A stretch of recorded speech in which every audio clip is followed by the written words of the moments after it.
Good morning. We see this many times among celebrities or even politicians, people who surround them to protect them.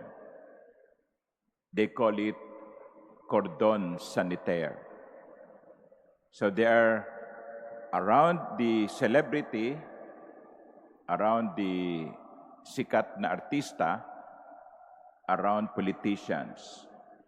That is why the fans, like you and me, who are starstruck, will not be able to come near to the celebrity.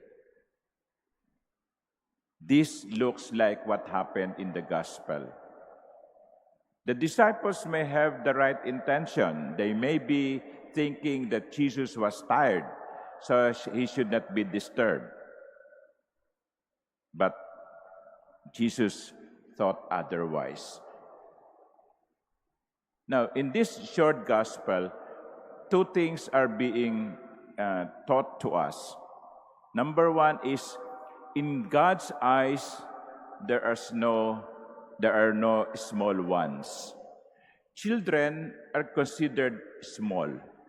Children are considered insignificant. Children are considered weak. Wala yan. Kaya nga, hindi ba, kahit sa ating kultura, kapag ang bata sumabat sa usapan, tumahimik ka. No? Huwag kang sasabat sa usapan. Bata ka pa. So we have a perception that children are to be ignored.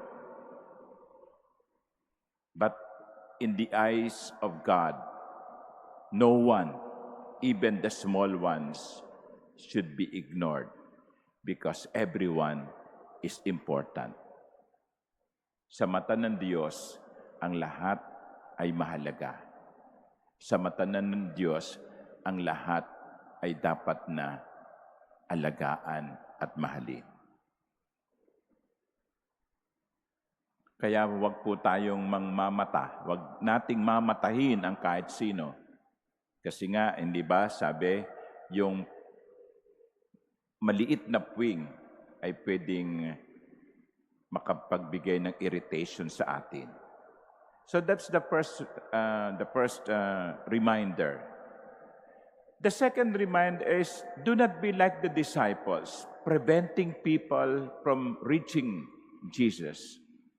Do not block the people from going near the Lord. Kasi mapapagalitan tayo ng Panginoon kapag nagiging dahilan tayo upang yung mga tao ay hindi makalapit sa Kanya. Paano natin mapipigilan o paano natin pinipigilan ang mga tao na lumapit sa Panginoon? Well, unang-una, yung uri ng ating pamumuhay, the way we live, the way we behave. Do you think that those people outside of the cathedral, the non-church goers, do you think they are not observing us? Yung mga hindi nagsisimba, minamatyagan yung mga taong nagsisimba. Ano yung ugali natin? Ano yung ipinakikita natin?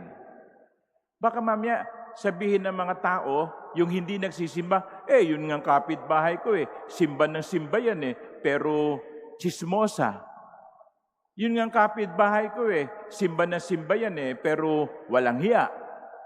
See, that is one way of preventing people from going to Jesus.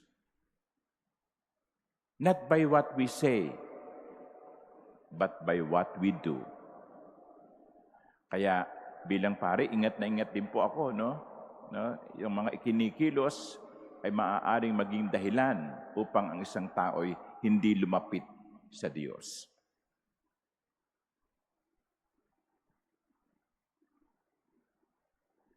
Kaya nga, mga minamahal kong kapatid, ito'y isang magandang paalaala sa atin.